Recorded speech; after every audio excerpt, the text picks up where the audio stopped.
Hey, welcome to the channel. So we have a little bit of a random video today. I had just a few random things I want to get done before we took off to Vegas.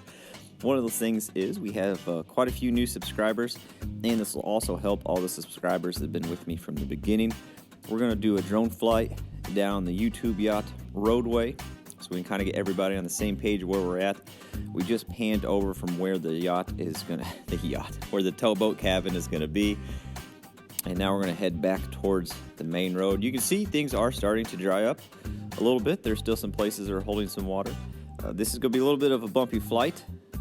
Flying a drone through the woods is a little bit difficult, and I kind of go a little bit slow trying to avoid any tree limbs. But I will tell you this, once we get out of the main road, I absolutely smoke a tree. And I went ahead and threw that in the video because I think it's a little bit entertaining. So we're getting ready to come up. You can see we're coming down the hill here.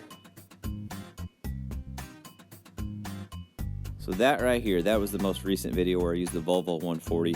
This is the third culvert crossing, the one that will be closest to the YouTube Yacht project.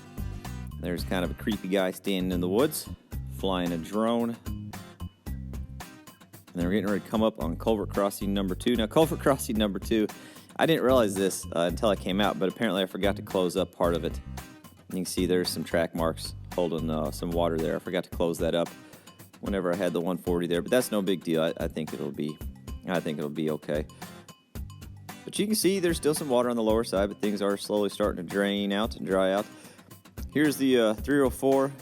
The next clip is actually me using that 304, cleaning up that corner just a little bit before we take off. I want to get that draining a little bit better in that corner. And then there's the first culvert crossing we did using the 304. You can see it there.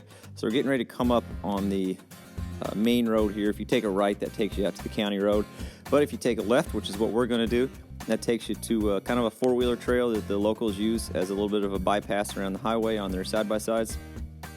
We're going to blow out through some trees and get you a little bit of a shot of the river.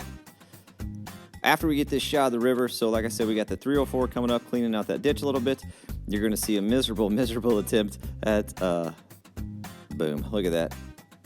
By the way, though, I'm really impressed with how well this Mavic Mini recovers. I'm going to bump a couple other trees trying to get straightened out and figure out where I'm at, but this Mavic Mini really recovers incredibly well. I'm thoroughly impressed with that. Anywho, what was I getting ready to say? Yes, you're going to see a miserable attempt at me trying to strike an arc with the welder. Just keep in mind, it's my first time ever trying to stick weld, and I'm just sharing the comical learning experience with you guys. And I do have lots of resources available to me here, so I'll get lots of tips. And then if you guys have any suggestions, leave them in the comments. And then I got a little bit of barge footage at the very end to finish it all off. All right, we're lined up back on the four-wheeler road. We're going to take off here. We're going to blow through the woods, and then we're going to get started on some dirt work.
So we're just trying to get this ditch pushed back and draining a little bit better while we're gone. Help speed up the drying out process. I have to say, I'm still loving that 3-foot bucket.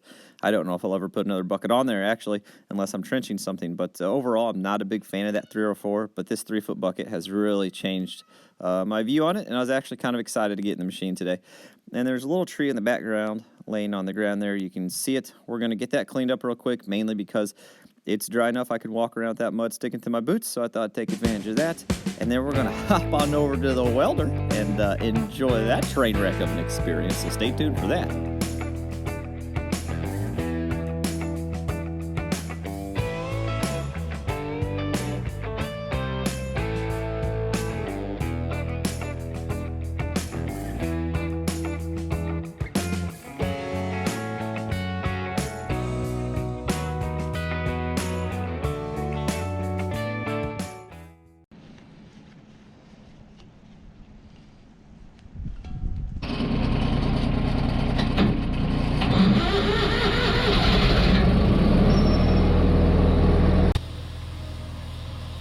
So on the bright side, the welder fired right up, which is great, and I'm using the generator function for the flap wheel here. Look at this confidence. Look at the boyish confidence. I'm so excited. I'm just going to flap wheel a couple places, get this little plate cleaned up. We're going to throw some hooks on here. It's going to be a great day. Look, we're even going to measure. We're going to measure things. That's how optimistic I am, and it just goes downhill from there. Now, keep in mind, like I said, this is my first time ever touching a stick, weld, or rod to a plate and trying to do something with it. Look at me, I'm tapping, I'm dragging. Maybe it's setting on the welder. Nope, welder's right. Keep in mind, I've been talking to Jason Works a lot, trying to get some tips from him, and talking to Aaron Boom, trying to get some tips from him. And I'm going to work through this. Look at this. Let's push the plate out of the way. Maybe we'll just weld on the bucket for a little bit, see if we can even get an arc started. Maybe it's the ground. Maybe it's something else. Maybe it's my rod.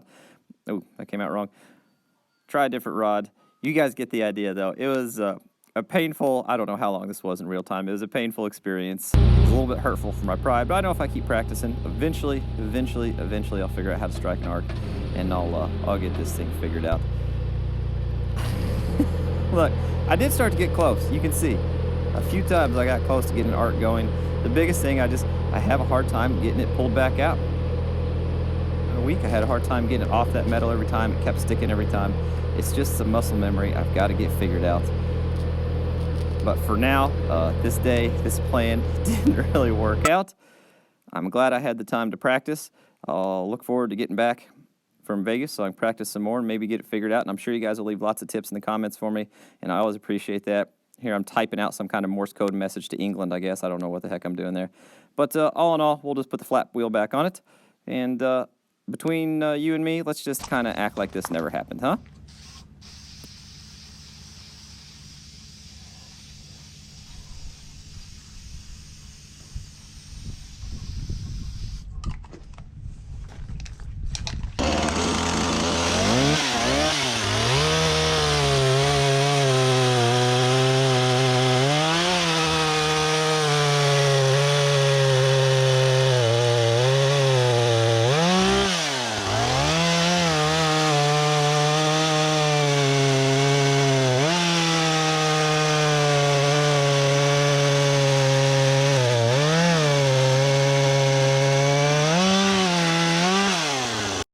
So I didn't really need to get this done before I left. Honestly, I don't use firewood. I don't save firewood.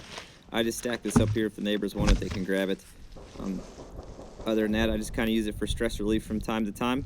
And did you hear the rough neighborhood I'm in? Did you hear those gunshots? But I've got a lot of anxiety about this trip coming up. It's not often that I travel away from home for this amount of time from the girls and from Chelsea, so I'm a little anxious about it. I'm also not a really big fan of flying. I just had some anxiety I want to kind of work through. And what better way to do it than splitting wood? So we're going to get this wood split, or a little bit of it anyway, and then we're going to hop out over the river for a barge. I did a little bit different thing. I kind of hovered over the river too to get a little bit of a vertical time lapse over so you can kind of see how the barge flanks around the corner. So be sure to stay tuned for that.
So we've got a 14 barge tow headed downriver. Most of them appear empty. You can kind of tell by the way they sit in the water. That's not always true to the tail, but most of the time it is. I wanted to try to show something a little bit different. I love sitting on the bend and watching the way they flank around these turns.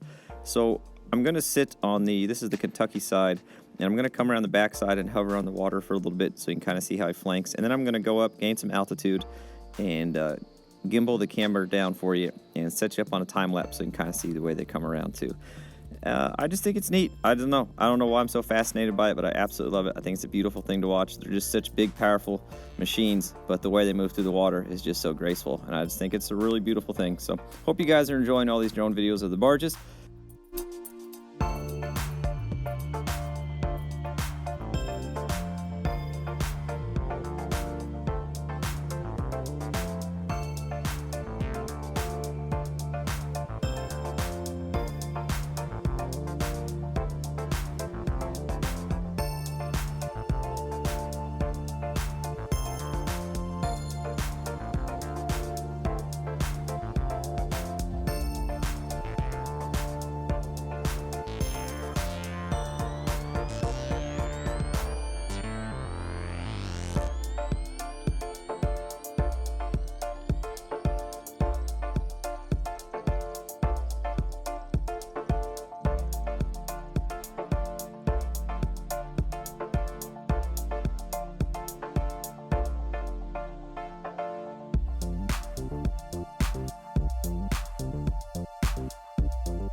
All right, guys, we finally made it in Vegas. 2 flights.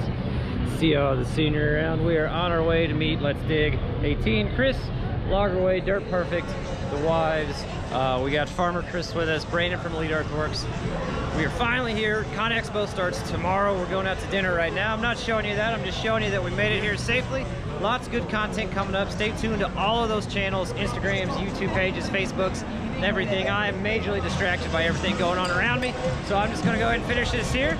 Stay tuned for the next few videos. It's going to be some great content. Catch you on the next one.